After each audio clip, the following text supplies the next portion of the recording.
Hello and welcome to this special interview in which I interview my mom, Dr. Diane Joy Charney, about a book that she wrote and recently published. So this book is called Letters to Men of Letters. It's a sort of hybrid genre. How would you describe it? Wow. Well, it's a little bit my background is someone who teaches literature and has loved it all her life, and also about what these authors have meant to me throughout my life, because they're my constant companions. Now, it's true that when I first started the book, there were 4 of them that were still alive. Unfortunately, it took a while to write the book, and there's only one who's left alive.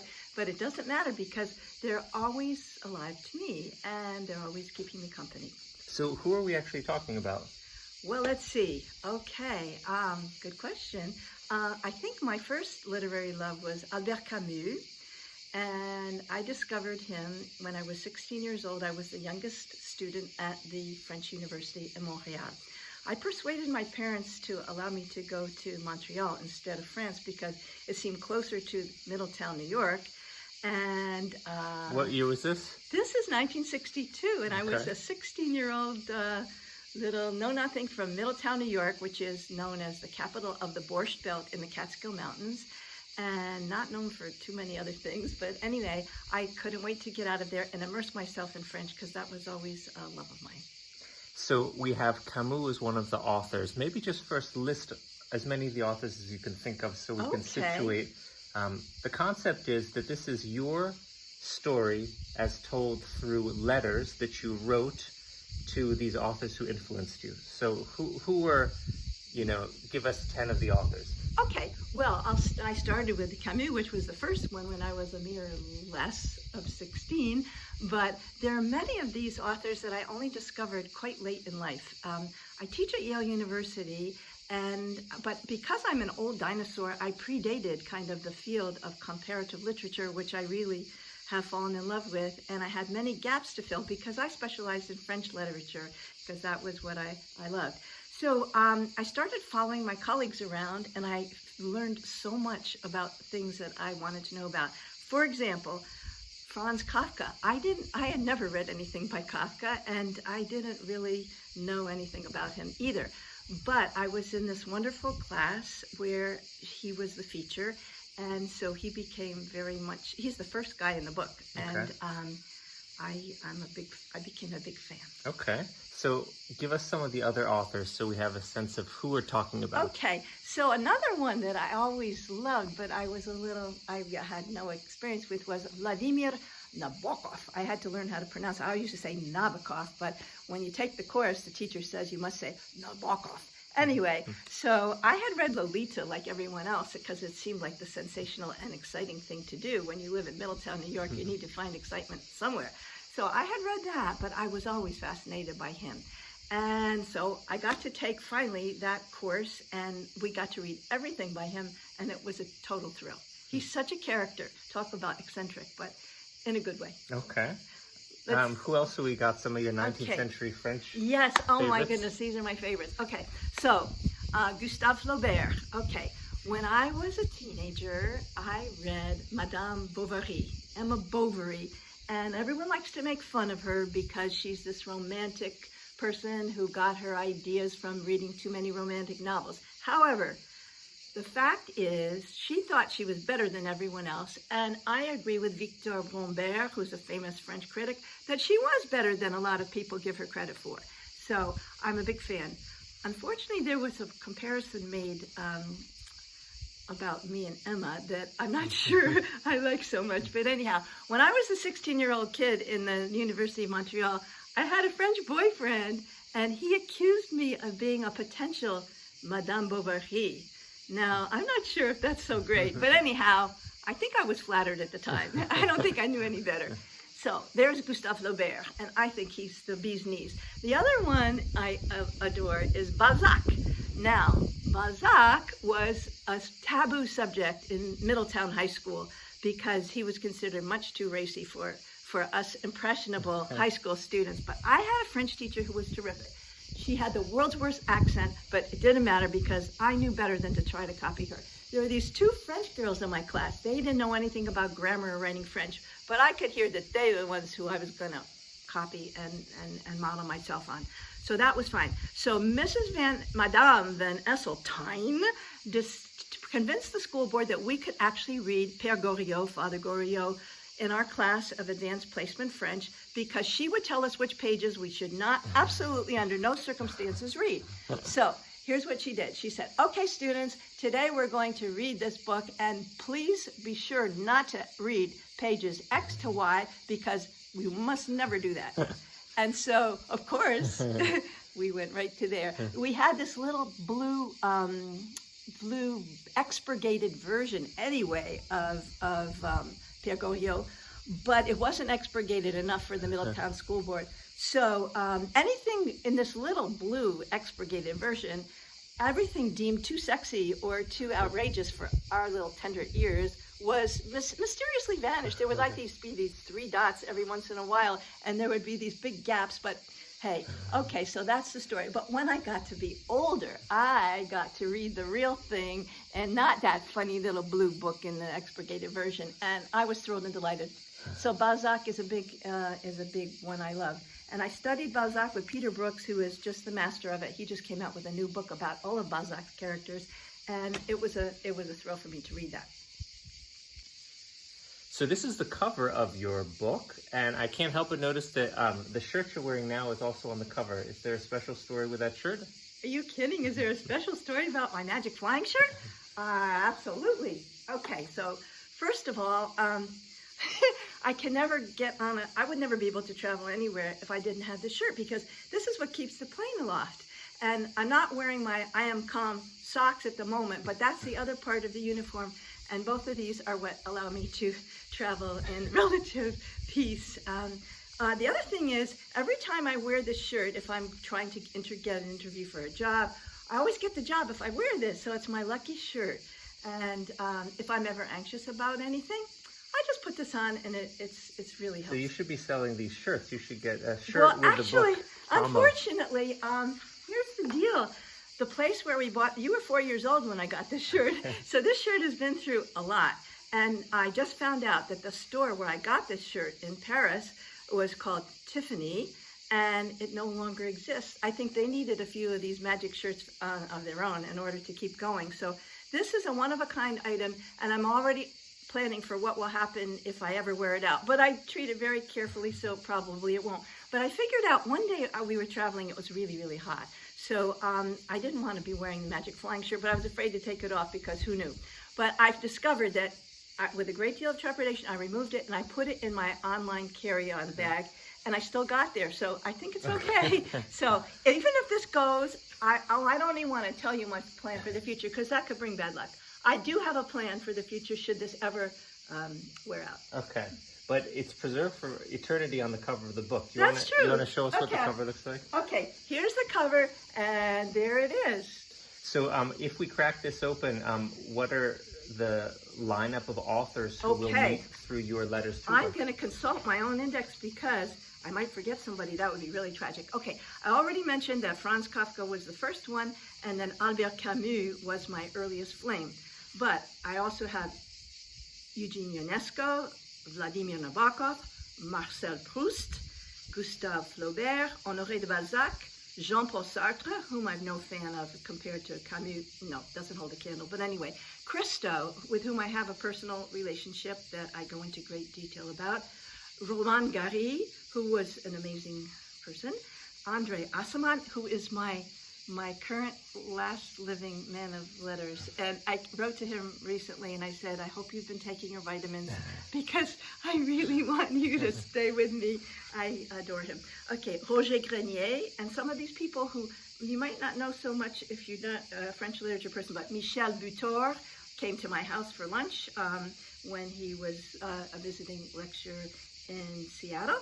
André Pierre de Mandiargues, on whom I wrote my dissertation, who is one of the strangest dudes ever, and I have been to his home a number of times. Roland Barthes, who's a late discovery for me because I didn't know buckets about comparative literature until I was a much older person. Jacques Charnot, who was one of the nicest people at Yale. I used to follow him around like the little groupie that I was. And he was an expert on contemporary French theater and many other things. And then I have one called Dear Dad. I've written a letter to my father, which people seem to like the best. And then also, Dear Leonard Cohen, who was a very late discovery for me. I mean, everyone in the world knew about Leonard Cohen, but I've led a very sheltered life, and I didn't know him for anything. But one day I was in my kitchen here in Italy, where everything is so happy, and what came on the music was his Hallelujah. And I was just dumbstruck by it. I could not stop thinking about it or wondering what could it be, and who is this Leonard Cohen guy anyway? So then I had to read everything about him that I could find, and that's that. And then, the last chapter of this book, those are my 18 authors, is postscripts to myself. It's called My Book Is Never Over, because just as these men of letters are never over for me, I carry them around with me forever. This book is never over because they keep popping up in my life all the time. So we're in this together for the long run. Okay, so let's see, a few little stories. I do have the distinction of having slept in the childhood bedroom of Jean-Paul Sartre during the transformative year I spent studying French in Paris and Biarritz. That was in 1966 and 67. And yes, so living in my family, the Péguillon family, was a lot like living in a Ionesco surrealistic play, because lots of funny things happen. And I also did get to meet Ionesco as well, because that's one of the advantages of being an old dinosaur. You get to know all these people who were around then. And we once had a debate with him. Our theater teacher made sure that we saw every single play of interest in Paris at the time. And several of them, at least 3 or 4, were by Ionesco. So then she thought we should meet him as well, and I did. And I shook the hand of Ionesco, and I asked a question that kind of annoyed him, but that's okay. But anyway, every time I start teaching a play by Ionesco, especially Rhinoceros, which I think is always contemporary, I start by going around the room and shaking everyone's hand in my class, and I say, well, you're now in direct contact with Ionesco, because this is the hand that shook Ionesco's hand in 1966. And that gives it a sort of a personal touch. But anyhow, all kinds of strange things happened in that apartment in the Péguillon family, which I will never forget. And I write about in quite a lot of detail. What about your connection to Sartre? Sartre, mostly just the bedroom connected, but I'm very glad that it was only sort of theoretical, because I have read some things about his personal habits that make me glad that my roommate in that bedroom was Karen Watson and not Jean-Paul Sartre. So just to clarify, you lived in the room that he used to live in? That's right. In his autobiography, Les Mots, the words, he writes about this particular apartment where we lived for an entire year. And we figured out that our bedroom had been his as a child. He talks about the elevator going up to our 5th floor apartment and the red carpet and everything else. And it was very familiar to me because I was there. Now, you've had a long-term both correspondence and love for Christo, the artist. Why don't you tell us about that? Oh boy, Christo, yes. Well, at first I thought he was going to be a complete nutcase, but I discovered quite the opposite. I first heard about him from my friend Zabi Janot. I used to teach in France, and she was the co-head of the program, and she told me about the effect, the transformative effect of his wrapping of the Pont Neuf on Paris, because Parisians are known to being so blasé and hard to impress, but this just completely knocked their socks off. And I thought, well, that sounded really weird, but who is this guy anyway? So I teach at Yale, or I did for 33 years, and if you stay at Yale long enough, everyone who's anybody sort of shows up, and you can come up and talk to them and shake their hand. So I heard this nutcase Christo was coming with his wife, and I went to this master's tea where I expected to be kind of laughing at him quietly, and I'm not showing that. But anyhow, I sat there, and he and his wife, I kept taking notes furiously during this talk. And I was completely blown away by him. He was not at all what I expected. And so I took those notes and I transformed them into a poem called Willing to Take the Rap. Christo Comes to Tea, because he was at a master's tea after all. So I would never do anything like this. I'm very introverted in general. But the next day he was coming back to finish the talk. So in the meantime, I took all my letters and I transformed them into this poem, handwritten, of course, because hey, there was no computers. There were no computers at that point.